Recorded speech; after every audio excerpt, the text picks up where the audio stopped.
Every town has a dark side. It was a little past midnight in Harrington, Delaware, when Charles Holden pulled into the Hardee's parking lot. After finishing his shift at the DuPont factory on that warm June night back in 1991, he was looking to get his hands on a burger and coffee before heading home. It sounds simple enough. However, within just a few hours, Charles would find himself at the center of a murder investigation, one that involves such a strange series of events and coincidences that it sounds impossible to be true, and yet it most certainly is. Hey guys, it's Andrew, and thanks for tuning into this week's episode of Everytown, where today we're looking into those events that unfolded in this small, sleepy community that turned it into a vortex of tragic happenings, with an ending that feels like this story was destined to be no matter what anyone did. And so, let's head on over to Harrington and explore the very odd death of Dorothy Donavan.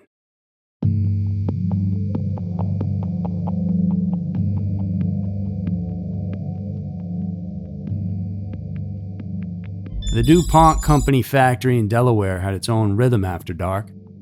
As the night shift wound down on June 22nd of 1991, Charles Holden gathered his belongings, said goodnight to his co-workers, and walked out to his truck. Another 11-hour shift complete. At 41, Charles had built a life around routine, work, family, and the small farm he shared with his mother. And the factory job paid the bills, while the 163-acre farm connected him to the land his family had worked for generations. The digital clock on his dashboard clicked at 12:30 a.m. as he pulled into the Hardee's parking lot at the intersection of U.S. Highway 13 and State Highway 14. The fluorescent lights cast long shadows across the nearly empty lot.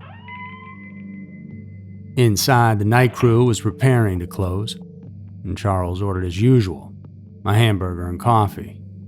Simple comforts at the end of a long day.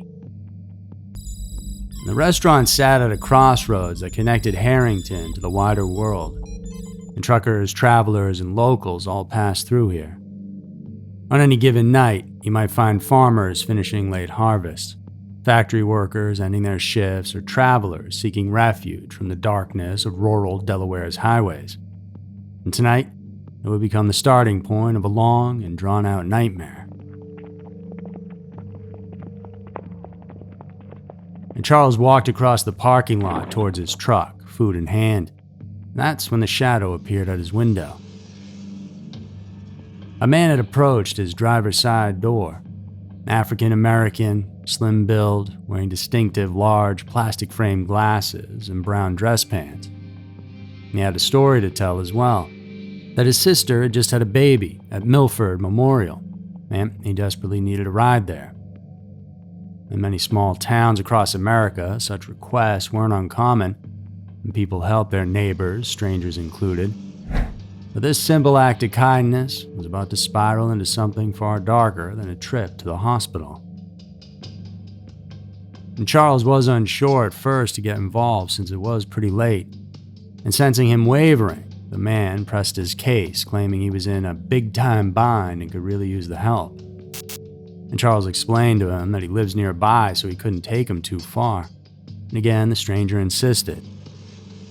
Against his better judgment, Charles agreed to take him part of the way there.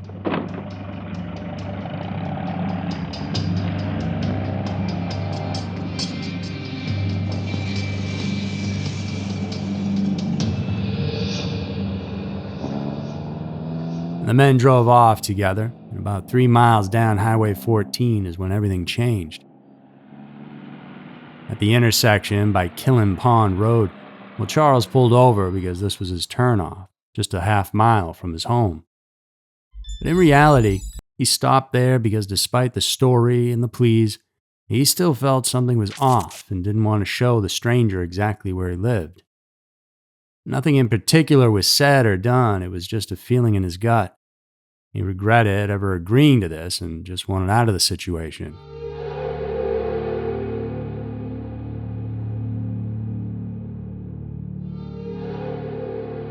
So he pointed to a nearby phone booth, the one he had seen hundreds of times before, suggesting his passenger could call for another ride, perhaps a taxi. However, at that point, the man's demeanor shifted in an instant. The kind stranger act that he was putting on faded away fast, and at that point, with the engine still idling, he told Charles that he had a problem and that under no circumstances was he going to get out of that truck. And it was a crossroads for Charles. He could give in and just continue driving, hoping for the best. But he wasn't going to get pushed around by just anybody, especially not a stranger. And he stood his ground, reiterating that he wasn't going any further and that the man needed to get out of his car immediately, and that was that. Before Charles could even see it coming, a fist connected with his face, and then it was on. And he fought back, and fists flying in the confines of the truck's cab as Charles tried to defend himself, until suddenly the stranger's hand found a screwdriver on the floor, one Charles always kept for repairs, and began using it to stab him in a violent fit of rage. Charles reacted instinctively. He grabbed his keys out of the ignition, and there's no way he was giving up that truck. He jumped out just to get away from the danger. The man tried to drive away, but of course couldn't, and what followed was a desperate chase on foot when the man got out to chase down what he needed. And Charles ran to nearby Blake's garage, hoping to find help, but the business was closed. He pounded on the windows, but still no one was there. And the man pursued him, brandishing that screwdriver, saying, "I'm going to kill you. I'm going to kill you right here." He demanded Charles hand over those keys. In a moment of quick thinking, Charles then pretended to surrender. Both of them bleeding and exhausted, he told the man he would take him wherever he wanted to go, but he couldn't give him that vehicle. And as they walked back to the truck, Charles saw his opportunity, rushed to the driver's door, jumped in, locked the doors, and sped away before his attacker could reach the passenger side. And Charles drove in the opposite direction of his property, making sure he wasn't followed, hoping to lose any trace of the man who was still looking to kill him. After several minutes of driving around back roads, convinced he'd lost his pursuer, he finally turned towards home. And he couldn't have been more wrong.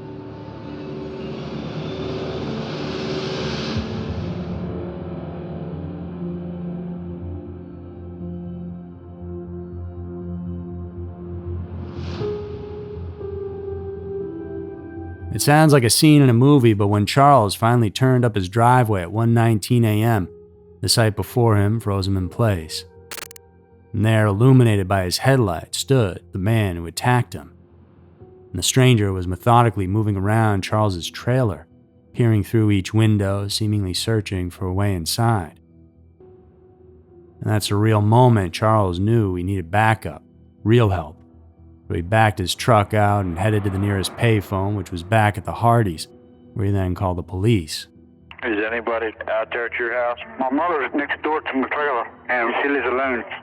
A low priority call, and that's how they categorized it. A man who had been attacked, whose mother wasn't answering her phone, whose property was being stalked by an unknown assailant. Somehow this didn't warrant an immediate response in rural Delaware that night. For the next hour and 40 minutes, Charles stayed in that Hardee's parking lot, alternating between calling the police dispatcher and attempting to reach his mother. In terms of the cops, well, he needed them there before he went back. This guy wanted to kill him. And for each call to the house, well, those just went unanswered. It wasn't until 3 a.m. that Corporal Myrna Kinney arrived at the payphone, and together with Charles, they headed over to his house. They drove past his trailer and didn't see anything amiss, but that wasn't their main concern. That's when they noticed something at the main farmhouse just 60 feet away that made Charles's stomach sink.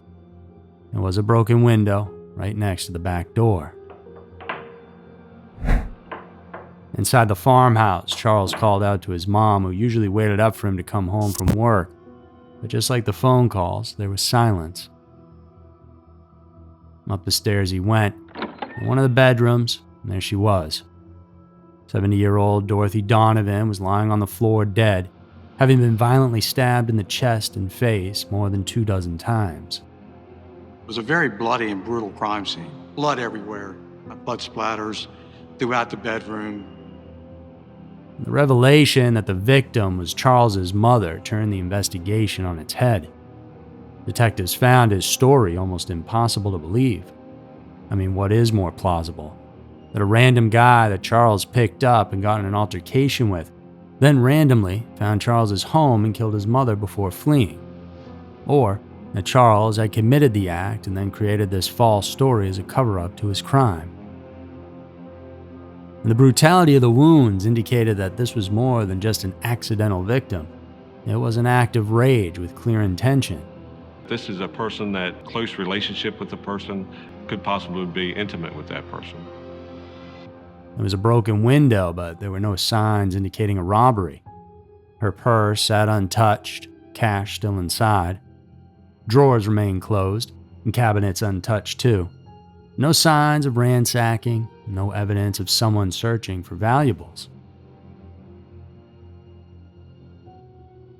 The forensic team worked through the night documenting every detail. They found blood spatter throughout the bedroom, but the rest of the house remained eerily pristine. A bloody palm print marked the banister leading upstairs, and more blood not belonging to Dorothy stained the light switch in the living room. This was a brutally violent crime with no apparent motive, just violence against a helpless, elderly woman who, according to her family, had no known enemies. For the investigators, the lack of robbery evidence pointed to something more disturbing. This wasn't a random break-in gone wrong, as someone had entered that house with the sole purpose of killing Dorothy.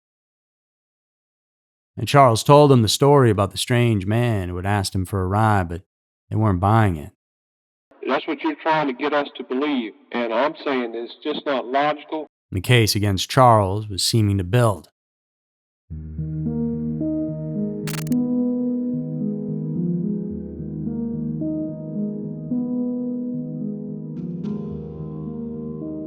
Before this happened, Dorothy Donavan was a well-known figure in the town of Harrington, and she lived there her whole life. She'd been married and widowed twice, but each time she bounced back with incredible strength. Along the way, she raised 3 children, Charles, Brenda Alexander, and Diana Reinhardt. And she lived in the main farmhouse while Charles occupied the trailer, keeping a watchful eye on his mother. However, he had financial problems, and investigators soon discovered he was the beneficiary of his mother's recently acquired life insurance policy. And when he refused to take a polygraph test, well, suspicions deepened. If he truly doesn't have anything to do with his mother's death, why not take it? For Detective Gregory Nolt and his team, Charles Holden's story didn't add up. However, there was the physical evidence at the crime scene, and surely that had to help reveal the truth. On the banister of the farmhouse, investigators found that bloody palm print. And clear enough to be useful, it was fragmented but detailed. When they compared it to Charles's print, they got their first surprise. Not a match.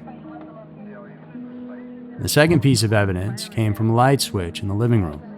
And someone had left blood there as well, presumably after cutting themselves while breaking the window. And the blood wasn't Dorothy's, and it wasn't Charles's either. And still, investigators weren't ready to completely clear Charles. I mean, maybe he had hired someone. And they went back to Hardy's, determined to verify if this mysterious man ever existed. And what they found changed the entire direction of the case. Well, first came the physical signs of a struggle on Charles himself. His face showed clear injuries consistent with the fight he described. The more telling were the burns on his wrist, exactly where he said his coffee had spilled during the scuffle with the hitchhiker. And these weren't injuries someone could easily fake. And then multiple witnesses came forward. And they remembered the man in the parking lot that night. Tall, slim, wearing distinctive, large-frame glasses. And he had actually approached several people asking for rides before Charles agreed to help him. The restaurant staff then confirmed seeing him get into Charles's truck. Another witness reported seeing something even more significant, a man chasing Charles at the intersection where he claimed the attack happened. And these details all match Charles's story perfectly. So the police now had a real suspect to chase. African-American male, late 20s to early 30s, 5'8" or 5'9", about 150 pounds, slender build with a pockmarked complexion. He had worn brown dress pants, a brown plaid shirt, and those distinctive, oversized glasses. They assembled a photo lineup, and Charles picked out Rich Mitchell, a local man with arrest for forgery and petty theft. And 3 other witnesses from Hardee's identified him too. But there was a problem.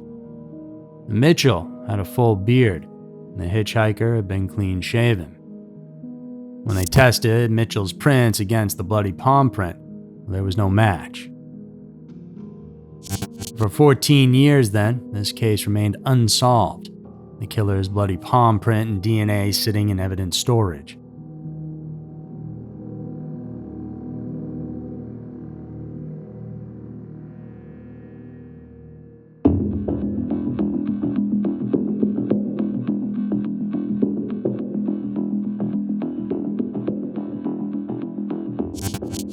And then in 2004, everything changed. Advances in forensic technology opened up a new door of possibilities. And the DNA from the crime scene was uploaded to CODIS, which stands for the Combined DNA Index System. It's a national database that connects DNA profiles from across the country, helping law enforcement agencies match evidence from unsolved cases with convicted offenders or suspects. It was a game changer for investigators because after years of dead ends, in November of 2005, the breakthrough finally came. There was a match, and the DNA that had been sitting in the database for over a year had finally linked to a name, giving the investigators the lead they had been waiting for. This was our home run hit, if you will. It was great. I mean, we were ecstatic. Gilbert E. Cannon, a 41-year-old career criminal from Delaware, Maryland, had left his DNA in the system after serving time for other crimes. At the time of Dorothy's murder, he had been living in Delaware, accumulating convictions for robbery, theft, escape, resisting arrest, disorderly conduct, burglary, and assault. After leaving Delaware, he served 7 years in a Maryland prison for drug charges, robbery, and a 1997 murder. And the pieces started falling into place. Police pulled Cannon's photos from around 1991. The resemblance to the composite sketch was striking. The same build, the same features that witnesses had described. But Cannon had disappeared after his release from prison in September of 2004. It would take some time, but on January 18th of 2006, investigators finally caught up with him at his girlfriend's house. When confronted with Dorothy's murder charge, Cannon initially denied everything. I'm not gonna sit here and say that I killed somebody or that I was even there. The evidence was overwhelming. The bloody palm print matched his hand perfectly, and his DNA was on the light switch, and the witnesses' descriptions from that night matched his appearance in '91. So when confronted with all this, he then finally confessed. Basically, I went out. I mean, I don't know whether it's the drugs or what or whatever. On the night in question, high on cocaine, Cannon wasn't looking to go to a hospital to see his sister and newborn nephew. He had been looking for more drugs. After Charles sped away and left him at that intersection, he started walking down Killen Pond Road. He passed several houses, but noticed they all had lights on. Looking for a place to sleep, he stopped at the first dark house he found, thinking no one was home, Dorothy's farmhouse. A tragic coincidence that would cost her life. And the screwdriver he had grabbed from Charles's truck ended up being the weapon he used in the murder. When he broke through the back door and Dorothy woke up, he attacked her, scared she might recognize him later on. After that, he just left, As he was trying to escape, well, that's when Charles saw him from his driveway and went to go get the police. And Charles had no idea in the moment, but his mother had just been attacked minutes earlier. And Charles Holden had been telling the truth all along. His incredible story, dismissed as too implausible to be real, had been vindicated by science and time. For several years, Charles's sisters hadn't spoken to him, unable to understand why he'd given a ride to their mother's killer. But with Cannon's confession, the family began to heal.